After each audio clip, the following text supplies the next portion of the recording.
Hello mga ka-breeders, magandang araw po sa ating lahat. Lalong-lalo na po sa mga kapwa farmers po natin dyan.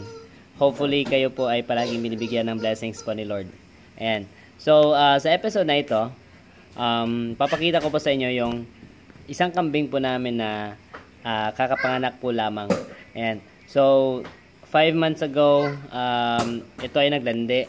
So if nakikita nyo tong video na to, yung previous video na yan. And so pinastad po natin ito sa kakilala natin. So yun. At good thing, maganda po yung kinalabasan ng mga anak nila. So maganda po yung klase ng genes. Ayan.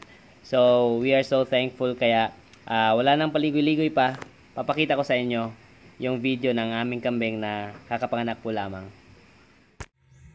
Ito si Valentino, yung bower natin. Sila ay pinapakain natin ng Aratiles. Ayan.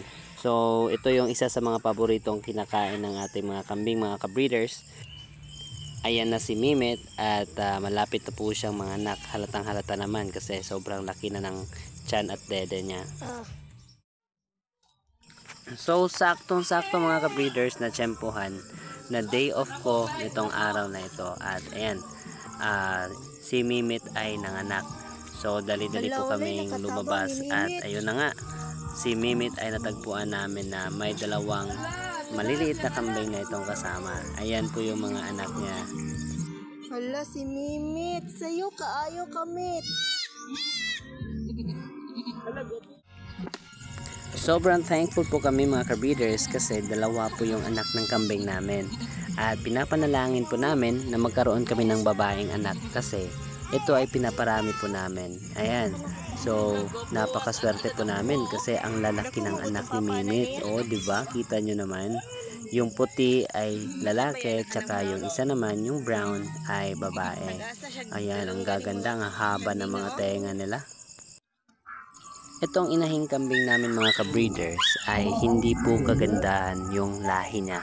Pero hindi po naging problema sa amin yon kasi ang ginagawa namin ay pinapastad po namin sa magagandang klase na kambing.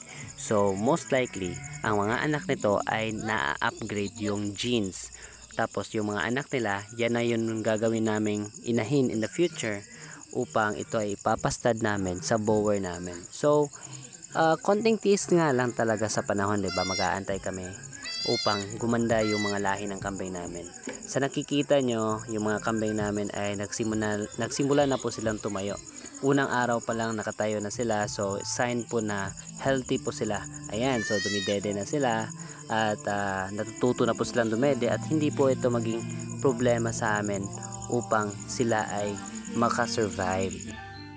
Excited din kaming lumaki ang mga kambing na ito kasi ipapalahi po namin yung babaeng kambing dun sa bower namin. In the future, gaganda at gaganda po yung mga lahi ng ating mga kambing.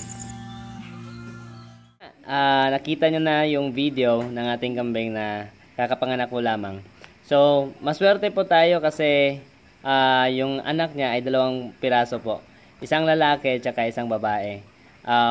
Yung lalaki, yung puti, yan, maganda yung katawan, maganda yung hugis ng katawan.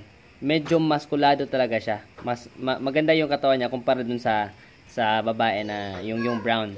Pero okay pa rin kasi ang hinahabol po namin dito ay ma-upgrade po yung mga anak. So mangyayari niyan, itong babaeng anak ng kambing natin ay ipapalahi po natin sa bower po natin na lalaki para in the future mas lumaki at mas gumanda po yung genes, 'di ba, ng mga kambing natin. So yan po yung ginagawa natin. Medyo mabagal nga lang talaga mag-upgrade, 'di ba? Pero okay lang kasi as time goes by, gumaganda at gumaganda yung mga kambing natin. Ayan, so hopefully nag-enjoy po kayo sa video natin. Thank you so much po. God bless us all and happy breeding.